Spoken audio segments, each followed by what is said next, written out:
ಕಾಶ್ಮೀರವನ್ನು ಪಾಕ್ ಮ್ಯಾಪ್ ಜೊತೆ ಪೋಸ್ಟ್ ಮಾಡಿದ ಕಾಂಗ್ರೆಸ್. ಮೋದಿ ಟೀಕಿಸುವ ಭರದಲ್ಲಿ ಕಾಶ್ಮೀರ್ ಪಾಕ್ಗೆ ಸೇರಿಸಿದ map hockey post. IT cell ಸದಸ್ಯರನ್ನು ವಜಾ ಮಾಡಿರುವುದಾಗಿ ತಿಳಿಸಿದ ಡಿಕೆ ಶಿವಕುಮಾರ್. ಈ ಕುರಿತು ಸ್ವತಃ ಕೆಪಿಸಿಸಿ ಅಧ್ಯಕ್ಷ ಡಿಕೆ ಶಿವಕುಮಾರ್ ಅವರೇ ಬೇಸರ.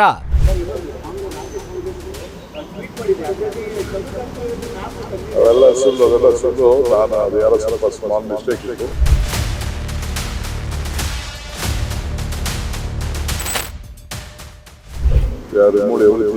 ಅದೆಲ್ಲ ಮ್ಯಾಪ್ ಗೀಪ್ ಅದೆಲ್ಲ ತೆಗಿಯೋಕ್ಕಾಗಲ್ಲ, ಯಾರೋ ಮಿಸ್ಶಿಫ್ಟ್ ಮಾಡಿದ್ದಾರೆ.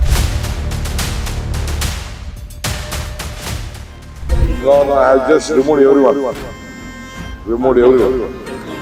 ಎಲ್ಲ ಕೆಲಸ ಮಾಡಿದ್ರೆ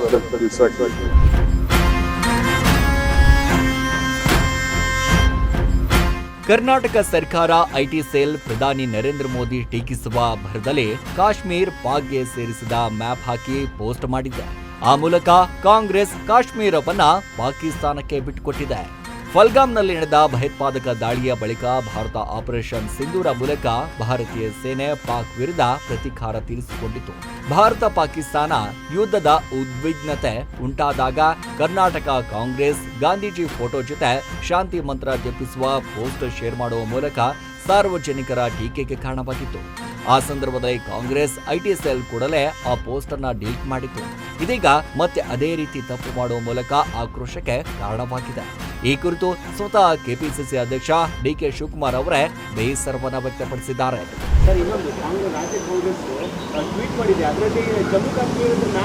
ಅವೆಲ್ಲ ಸುಳ್ಳು. ನಾನು ಅದು ಯಾರೋ ಸ್ವಲ್ಪ ಸ್ಮಾಲ್ ಮಿಸ್ಟೇಕ್ ಇತ್ತು. Remove everything. ಅದೆಲ್ಲ ಮ್ಯಾಪ್ ಗೀಪ್ ಅದೆಲ್ಲ ತೆಗಿಯೋಕ್ಕಾಗಲ್ಲ, ಯಾರೋ ಮಿಸ್ಶಿಫ್ಟ್ ಮಾಡಿದ್ದಾರೆ. Just remove everyone. ಎಲ್ಲ ಕೆಲಸ ಮಾಡಿದವರೆಲ್ಲ ತೆಗೆದು ಬಿಸಾಕಿದ್ದೀನಲ್ಲ. ಕರ್ನಾಟಕ ಕಾಂಗ್ರೆಸ್ ಐಟಿ ಸೆಲ್ ಪ್ರಧಾನಿ ನರೇಂದ್ರ ಮೋದಿ ಟೀಕಿಸುವ ಭರದಲ್ಲಿ ಕಾಶ್ಮೀರ ಪಾಕ್ಗೆ ಸೇರಿಸಿದ ಮ್ಯಾಪ್ ಹಾಕಿ ಪೋಸ್ಟ್ ಮಾಡಿದೆ. ಆ ಮೂಲಕ ಕಾಶ್ಮೀರ ಕಾಂಗ್ರೆಸ್ ಅನ್ನ ಪಾಕಿಸ್ತಾನಕ್ಕೆ ಬಿಟ್ಟುಕೊಟ್ಟಿದೆ. ಬಳಿಕ ಎಡವಟ್ಟು ಗೊತ್ತಾಗುತ್ತಿದ್ದಂತೆ ಕಾಂಗ್ರೆಸ್ ಪೋಸ್ಟ್ ಅನ್ನ ಡಿಲೀಟ್ ಮಾಡಿಬಿಟ್ಟಿದೆ. ಆದ್ರೆ ಈ ಕುರಿತು ಸ್ಕ್ರೀನ್ ಶಾಟ್ಗಳು ಸೋಷಿಯಲ್ ಮೀಡಿಯಾದಲ್ಲಿ ಸಿಕ್ಕಾಪಟ್ಟೆ ವೈರಲ್ ಆಗುತ್ತಿದೆ. ಭಾರತ ಪಾಕಿಸ್ತಾನ ಸಂಘರ್ಷದ ಬಳಿಕ ಕರ್ನಾಟಕ ಕಾಂಗ್ರೆಸ್ ಐಟಿ ಸೆಲ್ ಮತ್ತೊಂದು ವಿವಾದ ಮಾಡಿಕೊಂಡಿದೆ. ಪ್ರಧಾನಿ ನರೇಂದ್ರ ಮೋದಿ ಅವರನ್ನ ಟೀಕಿಸುವ ಭರದಲ್ಲಿ ಕಾಂಗ್ರೆಸ್ ಎಡವಟ್ಟನ್ನ ಮಾಡಿಕೊಂಡಿದೆ. ಪಾಕಿಸ್ತಾನಕ್ಕೆ ಐಎಂಎಫ್ ಲೋನ್ ನೀಡಿರುವುದನ್ನ ಟೀಕಿಸಿ ಪೋಸ್ಟ್ ಹಾಕಿರುವ ಭರದಲ್ಲಿ ಈ ಎಡವಟ್ಟು ಮಾಡಿಕೊಂಡಿರುವಂತದ್ದು. ಕಾಶ್ಮೀರ ಪಾಕಿಸ್ತಾನಕ್ಕೆ ಸೇರಿದ ಮ್ಯಾಪ್ ಹಾಕಿ ಸಾಮಾಜಿಕ ಜಾಲತಾಣದಲ್ಲಿ ಪೋಸ್ಟ್ ಮಾಡಿ ಕೂಡಲೇ ಡಿಲೀಟ್ ಕೂಡ ಮಾಡಿದೆ. ಆದರೆ ಎಡವಟ್ಟು ಡಿಸಿಎಂ ಡಿಕೆ ಶಿವಕುಮಾರ್ ಅವರಿಗೆ ತಿಳಿದಿದೆ. ಆ ಬಳಿಕ ಡಿಕೆ ಶಿವಕುಮಾರ್ ಕೆಪಿಸಿಸಿ ಸಾಮಾಜಿಕ ಜಾಲತಾಣದ ಸಿಬ್ಬಂದಿಗೆ ತೀವ್ರ ತರಾಟೆಯನ್ನು ತೆಗೆದುಕೊಂಡಿದ್ದಾರೆ. ಅಷ್ಟು ಮಾತ್ರವಲ್ಲದೆ ಎಐಸಿಸಿಗೂ ಕೂಡ ರಾಜ್ಯ ಕಾಂಗ್ರೆಸ್ ಸೋಷಿಯಲ್ ಮೀಡಿಯಾದ ಎಡವಟ್ಟು ತಲುಪಿದ್ದು ತೀವ್ರ ಬೇಸರವನ್ನು ಹೊರಹಾಕಿದ್ದಾರೆ. ಈಗ ಬೆಂಗಳೂರು ಸಿಟಿಲಿ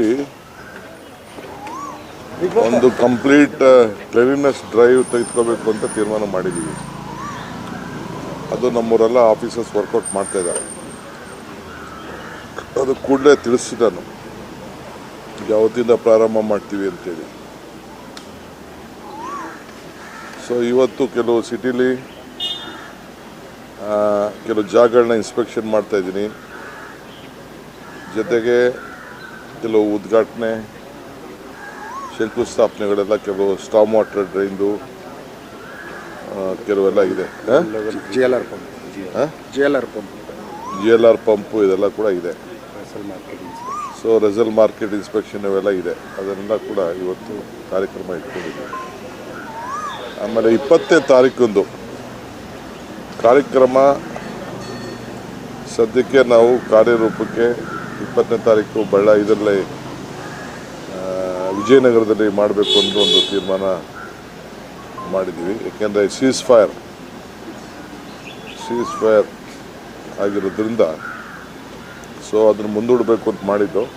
ಬಟ್ ಈಗ ಯಾವುದು ಏನು ಇಲ್ಲದೆ ಇರೋದ್ರಿಂದ ಇದನ್ನು ಮಾಡಬೇಕು ಅಂತಿದ್ದೀವಿ. ಎಲ್ಲ ನಮ್ಮ ಡಿಸ್ಟ್ರಿಕ್ಟ್ ಮಿನಿಸ್ಟರ್ಸು ಒಂದು 5-6 ಜಿಲ್ಲೆಯಲ್ಲಿ ಎಲ್ಲ ಮಿನಿಸ್ಟರ್ಸು ಒಂದೊಂದು ಅಸೆಂಬ್ಲಿ ಸೆಗ್ಮೆಂಟ್ಗೆ ಹೋಗಬೇಕು ಅಂತ ಅಲ್ಲಿ ಆಫೀಸರ್ಸ್ ಮೀಟಿಂಗು, ಕಾರ್ಯಕರ್ತರ ಮೀಟಿಂಗು ಎಲ್ಲ ಕೂಡ ಸಪ್ರೇಟಾಗಿ ಮಾಡಬೇಕು ಅಂತ ನಿರ್ದೇಶನವನ್ನು ಕೊಡ್ತಾಯಿದ್ದೀವಿ. ಎಲ್ಲ ಅಸೆಂಬ್ಲಿ ಸೆಗ್ಮೆಂಟ್ಗೂ ಒಬ್ಬೊಬ್ಬ ಮಿನಿಸ್ಟ್ರ್ ಹೋಗಿ, ಯಾಕೆಂದರೆ ನಾವೇನು 1 ಲಕ್ಷ ಪಟ್ಟಗಳನ್ನ ಕೊಡಬೇಕು ಮನೆಗಳದ್ದು, ಏನು ನಮ್ಮ ರೆವಿನ್ಯೂ ಇಲಾಖೆಯಿಂದ ಮಾಡಬೇಕು ಅಂತ ಇದ್ದೀವಿ ಯಾರಿಗೂ. ಅದು ಭಾಳ ನಮ್ಮ ಮ್ಯಾನಿಫೆಸ್ಟೋಲ್ಲಿ ಒಂದು ಮಾತಿತ್ತು, ಆ ಮಾತು ಪ್ರಕಾರ ಮಾಡಬೇಕು ಅಂತ ಇದ್ದೀವಿ. ನಮ್ಮ ರಾಷ್ಟ್ರೀಯ ನಾಯಕರಿಗೂ ಕೂಡ ನಾವು ಆಹ್ವಾನವನ್ನು ಮಾಡ್ತಾಯಿದ್ದೀವಿ. ಯುದ್ಧ ಸ್ಟಾಪ್ ಮಾಡಿರೋ ವಿಚಾರವಾಗಿ ಇಂದಿರಾ ಗಾಂಧಿ ಅವ್ರದ್ದೊಂದು ಭಾಷಣ ವೈರಲ್ ಆಗ್ತಾ ಇದೆ. ಕೇಂದ್ರ ಸರ್ಕಾರದ ವಿರುದ್ಧ ಟೀಕೆಗಳು ಜಾಸ್ತಿ ಆಗ್ತಾ ಇದೆ. ಈಗ ನಾನು ಅದಕ್ಕೆ ಮಾತಾಡಲ್ಲ. ಈಗ ನಮ್ಮ ರಾಷ್ಟ್ರೀಯ ನಾಯಕರುಗಳ ವಿಚಾರ ಮಾತಾಡ್ತಾರೆ. ಸೊ ಅವರೇ ಇದ್ರ ಬಗ್ಗೆ ಪ್ರಸ್ತಾವನೆಯನ್ನು ಸಲ್ಲಿಸ್ತಾರೆ, ಏನು ಬೇಕೋ ಆ ವಿಚಾರ ತಿಳಿಸ್ತಾರೆ. ಮುಂದಿನ ದಿನದಲ್ಲಿ ಚರ್ಚೆಗಳು ಬರ್ತದೆ, ಆ ಸಂದರ್ಭದಲ್ಲಿ ಮಾತಾಡ್ತಾರೆ. ಸರ್, ಇನ್ನೊಂದು ರಾಜ್ಯ ಕಾಂಗ್ರೆಸ್ ಟ್ವೀಟ್ ಮಾಡಿದೆ, ಅದರಲ್ಲಿ ಜಮ್ಮು ಕಾಶ್ಮೀರದ ಮ್ಯಾಪ್ ಅದೆಲ್ಲ ಸುಳ್ಳು. ನಾನು ಅದು ಯಾರೋ ಸ್ವಲ್ಪ ಸ್ಮಾಲ್ ಮಿಸ್ಟೇಕ್ ಇತ್ತು, ರಿಮೂವ್ ಎವ್ರಿಥಿಂಗ್. ಅದೆಲ್ಲ ಮ್ಯಾಪ್ ಗೀಪ್ ಅದೆಲ್ಲ ತೆಗಿಯೋಕ್ಕಾಗಲ್ಲ, ಯಾರೋ ಮಿಸ್ಶಿಫ್ಟ್ ಮಾಡಿದ್ದಾರೆ. ಅಲ್ಲ ಸರ್, ಪ್ರತಿ ಸರ್ತಿನೂ ನಿಮ್ಮ ಸೋಷಿಯಲ್ ಮೀಡಿಯಾದಲ್ಲಿ no I just remove everyone ಎಲ್ಲ ಕೆಲಸ ಮಾಡಿದವರೆಲ್ಲ ತೆಗೆದು ಬಿಸಾಕಿದ್ದೀನಲ್ಲ. ಕರ್ನಾಟಕ ಕಾಂಗ್ರೆಸ್ ಎಡವಟ್ಟಿನ ಬಗ್ಗೆ ಡಿಸಿಎಂ ಡಿಕೆ ಶಿವಕುಮಾರ್ ಮಾತನಾಡಿ, ಇದೆಲ್ಲ ಸುಳ್ಳು, ಸಣ್ಣ ತಪ್ಪು ಇತ್ತು, ಅದೆಲ್ಲ ಮ್ಯಾಪ್ ತೆಗೆಯೋಕೆ ಆಗಲ್ಲ, ಸರಿಪಡಿಸಿದ್ದೇವೆ. ಯಾರು ಕೆಲಸ ಮಾಡ್ತಿರೋರು ಅವರೆಲ್ಲ ಕೂಡ ಐಟಿ ಸೆಲ್ನಿಂದ ತೆಗೆದು ಬಿಸಾಕಿದ್ದೇವೆ ಅಂತ ಹೇಳಿದ್ದಾರೆ. ಫಲ್ಗಾಮ್ ಯುದ್ಧದ ನಡೆದ ಸಂದರ್ಭದಲ್ಲಿ ಧರ್ಮ ಕೇಳಿ ಹತ್ಯೆ ಮಾಡಿಲ್ಲ, ಯುದ್ಧ ಬೇಡ ಎಂದೆಲ್ಲ ಹಿಡಿದ ಕಾಂಗ್ರೆಸ್ ನಾಯಕರ ವಿರುದ್ಧ ಜನಾಕ್ರೋಶ ವ್ಯಕ್ತವಾಗಿತ್ತು. ನಂತರ ಪಾಕಿಸ್ತಾನದೊಂದಿಗೆ ಭಾರತ ಯುದ್ಧ ಆರಂಭಿಸಿದ ಬೆನ್ನಲ್ಲೇ ಕರ್ನಾಟಕ ಕಾಂಗ್ರೆಸ್ ಶಾಂತಿ ಮಂತ್ರ ಜಪಿಸಿತು. ಇದೀಗ ಮ್ಯಾಪ್ ಹಂಚಿಕೊಂಡು ಅಂಥದೇ ಮತ್ತೊಂದು ಮಹಾ ಎಡವಟ್ಟು ಮಾಡಿಕೊಂಡಿದೆ. ಕಾಂಗ್ರೆಸ್ ನಡೆ ವಿರುದ್ಧ ಬಿಜೆಪಿ ಇದೀಗ ಕಿಡಿಕಾರಿದೆ. ಈ ಕುರಿತು ಆರೋಶಕ್ ಅವರು ಟ್ವೀಟ್ ಮಾಡಿ ಹರಿಹಾಯ್ದಿದ್ದಾರೆ. ಆಪರೇಷನ್ ಸಿಂಧೂರ ಕಾರ್ಯಾಚರಣೆಗೆ ಮೊದಲೇ ಪಾಕಿಸ್ತಾನ ಜೊತೆ ಯುದ್ಧ ಬೇಡ ಎಂದು ಪಾಕಿಸ್ತಾನದ ಪರ ವಕಾಲತ್ತು ವಹಿಸಿದ್ದ ಮುಖ್ಯಮಂತ್ರಿ ಸಿದ್ದರಾಮಯ್ಯ ಅವರು ಜನಾಕ್ರೋಶ ನೋಡಿ ಉಲ್ಟಾ ಹೊಡೆದರು. ಆಪರೇಷನ್ ಸಿಂಧೂರ ಉಗ್ರ ನೆಲೆಗಳನ್ನ ಧ್ವಂಸ ಮಾಡುತ್ತಿದ್ದಂತೆ ಟ್ವೀಟ್ ಮಾಡುವ ಮೂಲಕ ಶಾಂತಿ ಜಪ ಮಾಡಿ ಜನರ ಕೈಯಲ್ಲಿ ಉಳಿಸಿಕೊಂಡು ಕಾಂಗ್ರೆಸ್ ಪಕ್ಷ ಅನಿವಾರ್ಯವಾಗಿ ಟ್ವೀಟ್ ಅನ್ನ ಡಿಲೀಟ್ ಮಾಡಿತು. ಇದೀಗ ಏಕಾಏಕಿ ಜಮ್ಮು ಕಾಶ್ಮೀರ ಪಾಕಿಸ್ತಾನಕ್ಕೆ ಸೇರಿದೆ ಎಂಬ ಬಿಂಬಿಸುವ ಮ್ಯಾಪ್ ಅನ್ನ ಕರ್ನಾಟಕ ಕಾಂಗ್ರೆಸ್ ಟ್ವೀಟ್ ಮಾಡಿದೆ. ಈ ಮೂಲಕ ರಾಜ್ಯ ಸರ್ಕಾರ ಪಕ್ಷ ಮತ್ತೊಮ್ಮೆ ಪಾಪಿ ಪಾಕಿಸ್ತಾನ ಮೇಲೆ ತನಗೆ ಎಷ್ಟು ಪ್ರೀತಿ ಇದೆ ಎಂದು ತೋರಿಸಿದೆ ಎಂದು ಅವರು ದೂರಿದ್ದಾರೆ. ಮರಳಿ ಈ ಟ್ವೀಟ್ ಡಿಲೀಟ್ ಮಾಡಿದ್ದಾರೆ. ಕರ್ನಾಟಕ ಕಾಂಗ್ರೆಸ್ ಪಾಕ್ ಉಗ್ರರ ಸ್ಲೀಪರ್ ಸೆಲ್ ಇದೆ. ಬೆಳವಣಿಗೆ ಗಮನಿಸಿದ್ರೆ ಕರ್ನಾಟಕ ಕಾಂಗ್ರೆಸ್ ಪಕ್ಷದ ಐಟಿ ಸೆಲ್ ಪಾಕಿಸ್ತಾನಿ ಉಗ್ರರ ಸ್ಲೀಪರ್ ಸೆಲ್ ಎನ್ನುವುದರಲ್ಲಿ ಯಾವುದೇ ಅನುಮಾನ ಇಲ್ಲ. ಭಾರತ ವಿರೋಧವನ್ನ ಲೆಕ್ಕಿಸದೆ ಅಂತಾರಾಷ್ಟ್ರೀಯ ಹಣಕಾಸು ನಿಧಿಯಿಂದ ಪಾಕಿಸ್ತಾನಕ್ಕೆ 8,500 ಕೋಟಿ ಸಾಲ ನೀಡಿದೆ ಎಂದು ಅವರು ಅಶೋಕ್ ದೂರಿದ್ದಾರೆ. ದೇಶದ್ರೋಹಿ ಕಾಂಗ್ರೆಸ್ ಪಕ್ಷ ಜನ ಕಿಡಿ ಕಾಶ್ಮೀರವನ್ನ ಪಾಕಿಸ್ತಾನಕ್ಕೆ ಬಿಟ್ಟು ಕೊಟ್ಟ ದೇಶದ್ರೋಹಿ ಕಾಂಗ್ರೆಸ್ ಪಕ್ಷ ಎಂದು ಸಾಮಾಜಿಕ ಜಾಲತಾಣದಲ್ಲಿ ಕಾಂಗ್ರೆಸ್ ನಡೆಗೆ ಜನಾಕ್ರೋಶ ವ್ಯಕ್ತವಾಗಿದೆ. ತುಷ್ಟೀಕರಣದ ಪೋಸ್ಟ್ ಹಾಕುವುದು, ಜನ ಉಗಿದ ಮೇಲೆ ಡಿಲೀಟ್ ಮಾಡುವುದು ಇದು ಕಾಂಗ್ರೆಸ್ನ ಹುಟ್ಟು ಗುಣವಾಗಿದೆ. ಕಾಂಗ್ರೆಸ್ಗೆ ದೇಶಕ್ಕಿಂತ ರಾಜಕೀಯವೇ ಮುಖ್ಯವಾಯಿತಾ ಎಂದು ದೇಶ ಪ್ರೇಮಿಗಳು ಹರಿಹಾಯ್ತಾ ಇದ್ದಾರೆ.